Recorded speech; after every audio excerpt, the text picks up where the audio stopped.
Hi there, welcome in. This is Core3 Harmony and Wellness Services.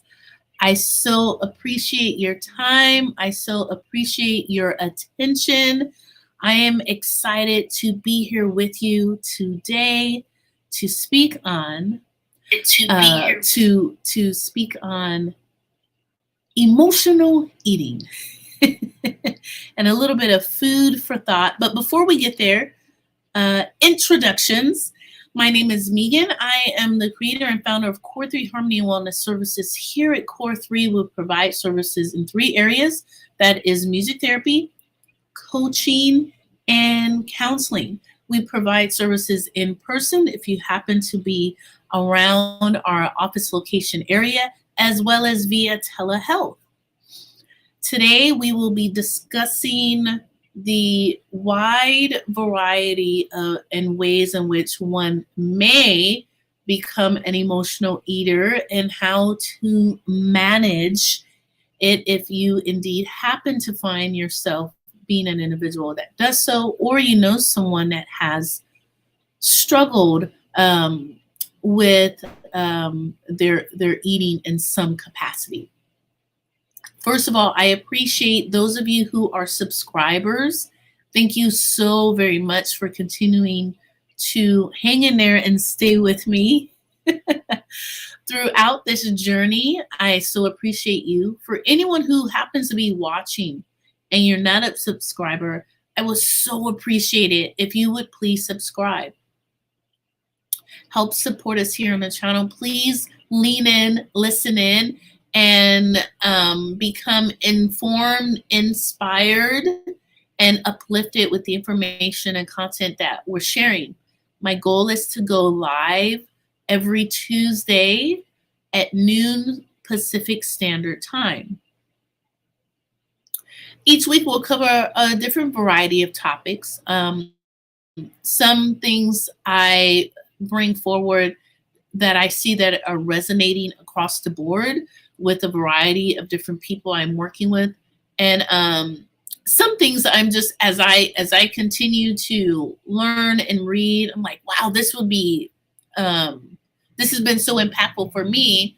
Let me bring this forward and share with others. They might find it also benefit and impact to them in their lives and their place, wherever they are as well. So if you are interested in me discussing something specific, or you're being challenged in some area or place in your life, and you're finding that maybe the information you have, you'd like to try something different, or someone's not discussing it as much, please reach out and email me and let me know. I'll do my due diligence to dive in and to research the information for you and bring forward to you what I've discovered pertaining to whatever you're interested in.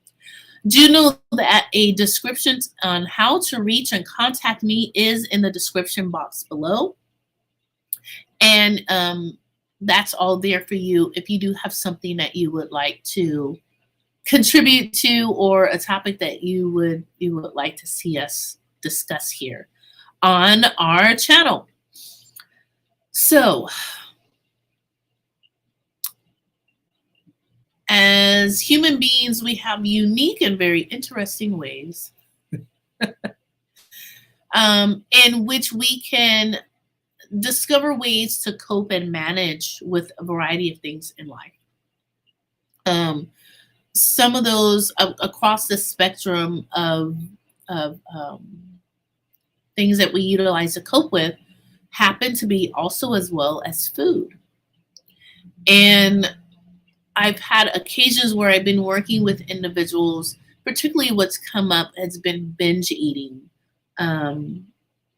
something really distressing has occurred, or is uh, has, I want to say, increased to the point of it's now a worry.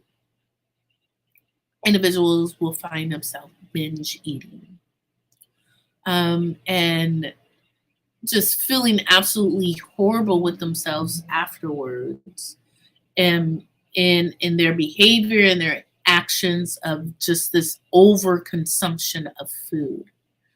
Now, please, don't get me wrong. I am not a licensed nutritionist, nor an expert in that matter. I have taken courses and trainings in regards to the impact of nutrition and the impact of eating disorders, the causes and reasons why. But there are individuals who do specifically specialize in eating disorders and different kinds. For example, anorexia, bulimia. I've worked with individuals dealing with those challenges, but I never go as far as saying I'm an expert in the area. And here's the reason why. There are individuals who have trained significantly for a period of time, who are much more knowledgeable and have just much more breadth in that arena. And I'm bringing forward to you information to educate yourself, not so much from the perspective of being specifically an expert in the area, if that makes sense. So today, we're going to dive in a little bit. You see me looking down or somewhere else other than right at you, looking at my notes. We're going to understand potentially why we can feed our feelings instead of our tummies, and why some people have an urge, have this urge, first of all, and how they can stop using food as an emotional comfort blanket. So here's the part of understanding the skill of regulating your emotions. Remember this and always keep this in mind. You are in control of your emotions. You do have control over your emotions. And it is participating in regular healthy habits daily that keeps that in the forefront so that the emotions don't get ahead of and take on the driver's seat and become the pilot and switch into control mode. And you become a passenger or move to the back seat. You must always realize that your place is right there in the driver's seat, in the role of the pilot. Okay. And when we don't have proper emotional regulation skills, we find ourselves reaching for various means to cope with it, and to manage it, and to either numb it or to stifle it, to squash it. And food happens to be one that, how do I want to say, it is something that can become very stifling and can almost, in a sense, start to really damage your relationship with food all the way around. And so I want to encourage you to just be able to be as attentive and mindful of this information I'm sharing today as much as possible. Okay. So how do you tell if you are stuffing your emotions and satisfying your body's physical needs? There's some simple signs that can help you to distinguish between emotional eating and physical hunger.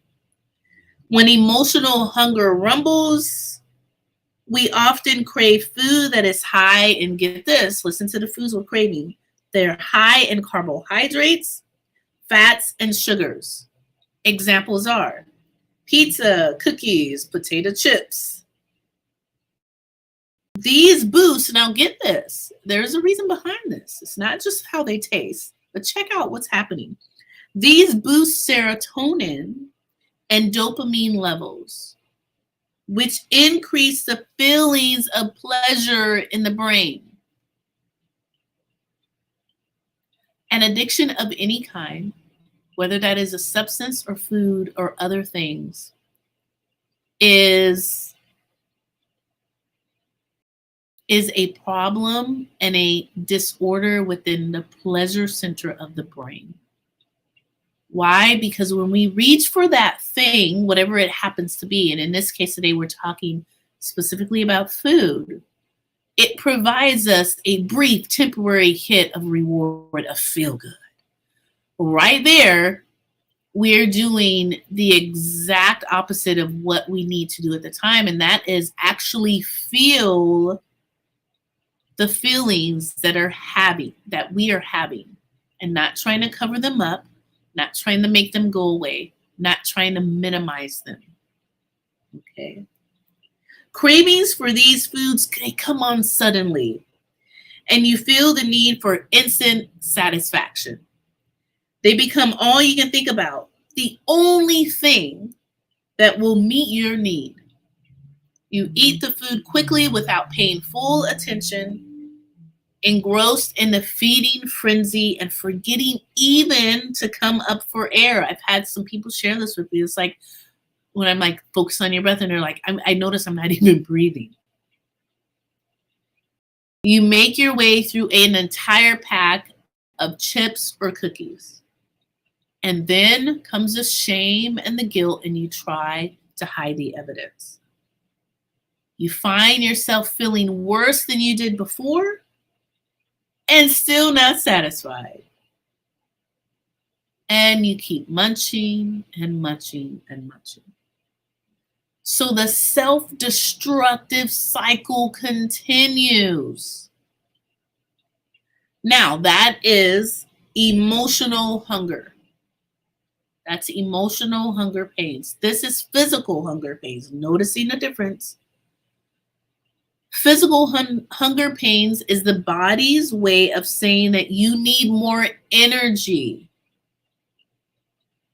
You get this in the form of nutrients from our foods.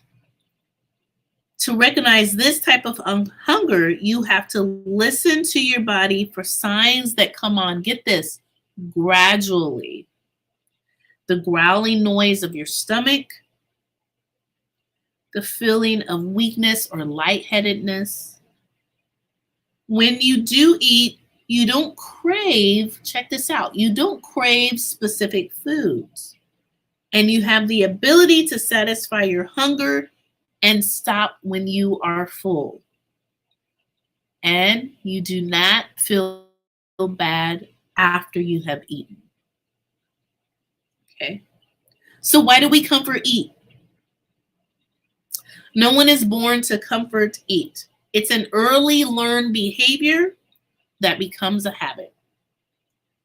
As babies, when you cried, your parents fed you. And as children, when you were upset, your parents gave you a treat to cheer you up. And if you did well on a test, you would most likely get candy or be rewarded with candy or some type of food. For many of us, these patterns continue, check this out, even into our adulthood. So stop for a minute and think about that. Think about, do some self-reflection. Think about, what happened when I did do X, Y, and Z? How was I rewarded in that situation? Okay. And you'll start to notice that this has been a pattern that has been occurring and recurring over the course of your lifetime. The associations you develop between food and emotions become part of your subconscious programming, and that right there, I feel a necessary need to bring forward and speak on. Where the former means comfort, happiness, and reward. In this sense, it is natural that you use food to self-medicate at times when you're feeling low. In some instances, by shoveling food down, you may be trying to suppress feelings you're not ready to face. In others, especially with emotional boredom, you may be feeling a void in your life. Both are signs that something wants your attention. The link between stress and food can be found in evolution. If you feel stressed, your cortisol levels increase, triggering your body to seek simple, easy to digest carbohydrates that give you the necessary burst of energy should you come under the attack from predators and need to flee or fight. While this was essential for your hunter-gatherer ancestors, in today's food-saturated sedentary world, it's crucial you learn to manage everyday stress. All right, so we're going to move into how do we stop feeding our feelings and learn to listen to our body's innate wisdom and find a new coping mechanism that doesn't involve food. So this is helpful. Sometimes I will guide and walk a client through this, and that's developing a food and mood diary. Now, there's a bazillion apps we have now that can make this fairly easy to do. And one of the things that it does, first of all, which is, I think, why tracking down what you eat can be such a benefit, not only for you physiologically, but mentally, is that I know when I do this, when I'm getting ready to write down what I'm eating, I'm already making the connection with like, oh my goodness, why are you eating that? This is really not that great for you. Are you really going to eat that? So in that moment, I'm doing that self-check-in and I'm slowing down and I'm really processing, what am I putting into my body right now? Is it not so good? Or is, oh, okay, good. This is great. You know, I got blueberries, I got bananas, I got salad, I got cucumbers, tomatoes. But oftentimes than not, we're going to start to recognize some of the things that we are eating that are not healthy. So, utilizing a food mood diary can be very beneficial and helpful. So, number one, discovering if it is emotional or physical hunger. Comfort eating tends to happen automatically without your full awareness. The next time you find yourself heading toward the fridge or pantry for a quick snack, take a moment to pause, like I was just saying, and reflect. Think about whether you feel physically hungry. To help you tune into your body and listen to what it's telling you, create a hunger scale. First, draw a vertical line down a blank page. In your diary, write 0 at the bottom and 10 up to the top. And you're going to add the following. Number 10, stuffed, sick. Number 8, satisfied, full. Number 6, nearly satisfied, energized. 4, hungry, grumbling stomach. 2, weak, lightheaded. 0, ravenous, starving. Okay. Rank your hunger from 0 to 10 using a scale. And then you can start to pinpoint where you are.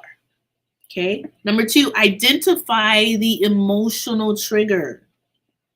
So we take a step back. We take a big deep breath.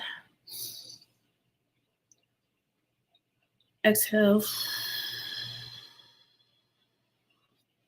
As you inhale, Do this. Open yourself up to seeing things from a fresh perspective. As you exhale, let go of any lingering self-judgments. Then ask yourself the following questions. You can note this in your diary. What, if any, negative thoughts am I having right now? Number 2, what emotion is associated with these thoughts? Is it loneliness? Or maybe anger or disappointment? Number 3, what in your life might have triggered this emotion? Number 4, what is the need behind the feeling? What are you really craving? This is an example. If you feel stressed, the need may be for more relaxation or rest. Okay, and number 3, meet your emotional needs. Okay, now you know which emotion you are trying to soothe using food. We know that because number 2, I was asking you to identify the emotional trigger. Okay. You can begin, once you do this, you can begin to find new and healthier ways to meet your emotional need and craving in your life. So on a blank page in a diary, or if you're using an app, whatever you like to use that's best, it's most suitable for you is okay. Brainstorm a list of things you can do to satisfy the need identified in question number 4. Remember, number 4 was, what is the need behind the feeling? An example I gave you for that was, I'm feeling stress. The need could be for relaxation and rest. Okay. Once you do this will in no doubt be things that you do for pleasure. Remember, we're making a list of your own unique ways to cope and to meet your needs. It's most likely going to be equated or related to things in which you find pleasurable, relaxing, and fun. Okay, so for example, your list could include yoga, going for a walk, taking a bubble bath, reading a good book, playing with your pet, your cat, or your dog. And these are just simple pleasures that can help you to feel good and to divert you away from meeting your need via food. Okay. So I hope you found that helpful today. Please know that what I shared, these skill sets, they do work. They work. I've seen it. I've witnessed it work for other people, and in utilizing them for myself, they do work. They work when you implement them, when you apply them. They do work. They are very effective. So if you find yourself an individual who is managing and coping with their stressors through food, and it is causing more distress, or it is indeed harmful to you, and you're noticing your relationship with food overall is not that great because of it, these are some amazing skill sets that you can start to apply, that you will see a difference being made as you actively apply these to your life. Okay? So with that, I appreciate you. I am so grateful for the attention and the time that you give to me in this space with this platform. With all my heart, I am so grateful and so thankful. Once again, if you're not a subscriber, please subscribe. I appreciate you. Please give us a free offering of a thumbs up. It just helps to push us forward in all of this wealth of knowledge that's here on YouTube. And it gives us a little boost, and we so appreciate it. And we also need it. I want to leave you with this. As always, please, I want you to remember these 3 things, right? That you matter, you are worthy, and you are also loved. If you got an issue with any one of those and you don't believe them, reach out to me. We want to help support you with understanding how that is true for you as well. With that, raising the vibration, setting the intention, lifting you up, whoever you are, whoever is watching. From my energy here, connection with source, I am sending out nothing but good vibes your way, holding high intentions for you wherever you happen to be. I so appreciate you reaching out and touching somebody's hands, making this world a better place. Thank you so much. I look forward to seeing you again next Tuesday. What? Can you believe it? It's going to already be November. Where is the time going? I look forward to seeing you again. Please tune in. Please subscribe. Get the notifications so that you will know when we're coming at you and what we're discussing and what we are talking about.